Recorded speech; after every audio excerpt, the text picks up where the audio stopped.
अस्सलाम वालेकुम एमडी के रेस्टोरेंट्स, कैसे हैं आप सब। उम्मीद है आप सब बिल्कुल ठीक ठाक होंगे। मैं आज आप लोगों को एग्जांपल देने वाली हूँ कैसे हम लोग मिस्टेक बुक बना सकते हैं बहुत ही आसानी से, और किस तरीके से आप लोगों को भी मिस्टेक बुक बनानी चाहिए। तो आज की इस वीडियो को देखने से पहले अगर आपने अब तक मेरे चैनल को सब्सक्राइब नहीं किया, जाके पहले मेरे चैनल को सब्सक्राइब कर लें, वीडियो को लाइक कर लें और कमेंट क्लास में कीजिएगा। तो मिस्टेक बुक बनाने के लिए फॉर एग्जाम्पल आपका चैप्टर है एटॉमिक स्ट्रक्चर और आपने इसकी मिस्टेक बुक बनानी है। तो इसकी मिस्टेक बुक आप किस तरीके से बनाएंगे, मेरे पास बहुत सारे क्वेश्चन आए थे मिस कि हमें मिस्टेक बुक बनाना नहीं आता। सबसे पहले मैं आप लोग को ये क्लियर कर दूं कि मिस्टेक बुक होता क्या है।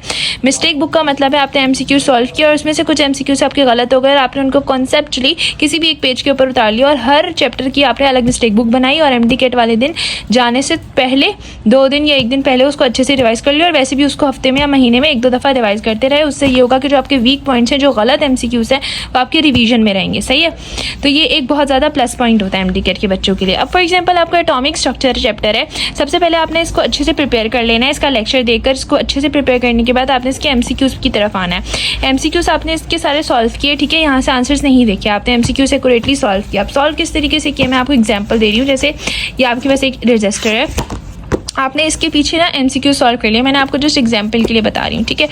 फिर उसके बाद जब आपने एमसीक्यूज अपने हिसाब से यहाँ पर सॉल्व करके लिख लिया, आप रफ वर्क वगैरह भी कर सकते हैं। उसके बाद जब ये सॉल्व हो जाए आपके पास, फिर आपने अपने आंसर्स को टैली करना है। फिर जो भी आपके आंसर्स गलत होंगे, फॉर एग्जाम्पल देखें यहाँ 39 क्वेश्चन गलत है, फिर यहाँ पर 47 गलत है, फिर यहाँ पर बी वाला गलत है 53, उसको आपने क्या करना है कि आपने ना उसको मिस्टेक बुक की फॉर्म में लिख लेना है। मिस्टेक बुक आपने उसी बुक के पीछे बना लेनी है जिधर आपने एमसीक्यू सॉल्व किए थे। एक सेपरेट बुक बनाइएगा, थोड़ी सी मोटी हो, ताकि उसके अंदर आपकी थोड़ी सी चीज़ें जो है ना वो कवर हो जाएं। फॉर एग्जांपल एटॉमिक स्ट्रक्चर की मिस्टेक बुक आपने बनाई, ठीक है, और आपके जितने भी एमसीक्यूज गलत हुए थे ना, आपने उसको इस तरीके से एक्यूरेटली लिख दिया। उससे क्या होगा कि आपको जब भी रिवीजन करनी होगी तो आप इजीली रिवाइज कर सकोगे। फॉर एग्जांपल आपका क्वेश्चन था, ये मैं आप लोगों को दिखाऊं अगर, तो वेलोसिटी वाला, आई थिंक पहला क्वेश्चन है ये, राइट।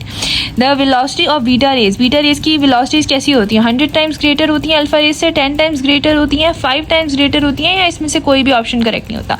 समझे, आपने 100 टाइम लगा दिया था और अब आपको पता चला कि 10 टाइम्स ग्रेटर होती है, तो आपने उसको लिख लिया। किस तरीके से लिखा, velocities of beta rays are 10 times greater than that of X rays, और उस 10 टाइम्स को जो कि आपका एक्चुअल एमसीक्यूज का मीनिंग था उसको आपने अंडरलाइन कर दिया, ताकि अब अगर आपसे एमसीक्यूज इस हवाले से आएगा तो आप कभी भी इसको गलत नहीं करोगे, कभी भी आप 10 की जगह 100 मार्क करके नहीं आओगे।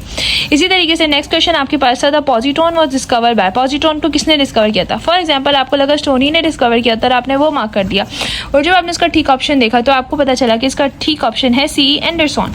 तो आपने क्या किया कि फिर उसके बाद उसको मेंशन कर दिया, positron was discover by CE Anderson. अगर आप अपनी इंग्लिश में बनाकर नहीं लिख सकते तो आप एग्जैक्ट एमसीक्यूज भी उठा के छाप सकते हो। जैसे मैंने यहाँ पे छापा है, the positron was discovered by CE Anderson, मैंने एग्जैक्ट लिख दिया positron was discovered by CE Anderson. और अगर आप नहीं चाहते कि आप एग्जैक्ट चीज़ उठा के लिखो तो आप इसमें जो है ना वो वेरिएशंस भी कर सकते हो, अपने हिसाब से लिख सकते हो। सिर्फ लिख दो पॉजिट्रॉन डिस्कवर्ड और आगे एरो डाल के इसका नाम लिख दो, ठीक है, तो ये भी आपके पास पॉइंट्स की सूरत में बन जाएगा। मतलब सिर्फ हमारा मकसद असल ये होना चाहिए कि हम मिस्टेक बुक बना रहे हैं ना, तो हमने इसको अच्छे से प्रिपेयर करना है, अच्छे से इसको समझ लेना है, ठीक है। तो ये लाइक एक बहुत अच्छा सा आप लोगों के पास हो जाएगा कि आप लोग इसको अच्छे से समझ लेंगे। अच्छा, मैं सोच रही हूँ कि अब जहाँ तक मैंने पूरी वीडियो शूट कर ही ली है, तो फिर मैं ऐसा करती हूँ कि आप लोगों को जो हूँ ना वो इसके सारे पॉइंट्स पढ़ा देती हूँ, ताकि आप लोगों का लाइक ये वीडियो बिल्कुल भी वेस्ट ना जाए और आप लोगों को और भी चीज़ें कुछ सीखने को मिल जाए। अच्छा देखिए, सबसे पहले हमें यहाँ तक तो हमने पढ़ लिया। उसके बाद smallest part of an element जो होता है which exist is electron. Smallest part कौन सा होता है हमारे पास, इलेक्ट्रॉन होता है, ठीक है। Atomic number of element is equal to the number of dash. Atomic number of element जो होता है, किसी भी एलिमेंट का एटॉमिक नंबर और एटॉमिक मास 2 वैल्यूज होती हैं। एटॉमिक नंबर इलेक्ट्रॉन और प्रोटॉन के बराबर होता है। An atom is the smallest part that takes part in chemical reaction, ये तो सबको पता है। Neutron was discovered by Chadwick, ये इंपॉर्टेंट लाइन है। Preference of 3 unpaired electron in the nitrogen. अब जो हमारे पास अनपेयर्ड इलेक्ट्रॉन की थ्योरी थी वो किसने दी थी, हुन्स रूल ने दी थी। तो जितने भी अनपेयर्ड इलेक्ट्रॉन है, चाहे वो नाइट्रोजन के हो या किसी भी और एलिमेंट्स के हो, तो वो हुन्स रूल में डिफाइन होता है।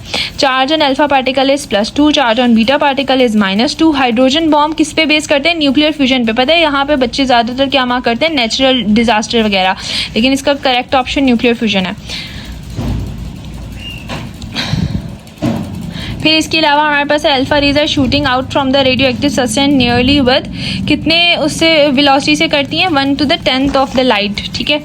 Alpha rays ionise an atom due to direct collision, ये भी याद रखिएगा, यहाँ पर आपके पास रिपल्जन अट्रैक्शन की दिए हुए होते हैं। अल्फा रेज आयोनाइज होती हैं एटम के साथ डायरेक्ट कॉलिजन से, ना अट्रैक्शन ना रिपल्जन। रेडियो एक्टिविटी किसने डिस्कवर की थी? हेनरी बेक्यूरेल ने। ज़्यादातर लोग इसमें रियूजन मार्क कर रहे होते हैं ना, जो रियूजन होता है। अच्छा खैर 14th MCQ से atom bomb are based on nuclear fission, याद रखिएगा एटम बॉम्ब्स न्यूक्लियर फिजन, और पीछे हमने जो पढ़ा है हाइड्रोजन का, तो हाइड्रोजन बॉम्ब न्यूक्लियर फ्यूजन है। अच्छा इसके अलावा हमारे पास एटम बॉम्ब्स, अच्छा ये हो गया था। Force of attraction and repulsion, दो चार्जेस के दरमियान कूलम्स फोर्स शो करता है। आइसोटोप्स याद रखिएगा, तीनों इंपॉर्टेंट पॉइंट है। आइसोटोप के एटॉमिक नंबर सेम होते हैं, एटॉमिक मास डिफरेंट होते हैं। आइसोबार के एटॉमिक मास सेम होते हैं, नंबर डिफरेंट होते हैं, यानी ये दोनों एक दूसरे के ऑपोजिट हैं। और आइसोटोन वो होते हैं जिनके न्यूट्रॉन वाले नंबर सेम होते हैं, ठीक है बच्चों। तो उम्मीद है आप लोगों को अच्छे से पता चल गया होगा कि अब आप लोगों ने मिस्टेक बुक को किस तरीके से बनाना है। आपने पॉइंट्स को हाईलाइट कर लेना है ताकि आपके जहन में पॉइंट्स भी रहें और सारी चीज़ें आपकी क्लियर होती रहें। अगर आपने वीडियो को लाइक नहीं किया, जाके पहले वीडियो को सब्सक्राइब कर दें और चैनल को भी लाइक कर दीजिए। खुदा हाफिज़।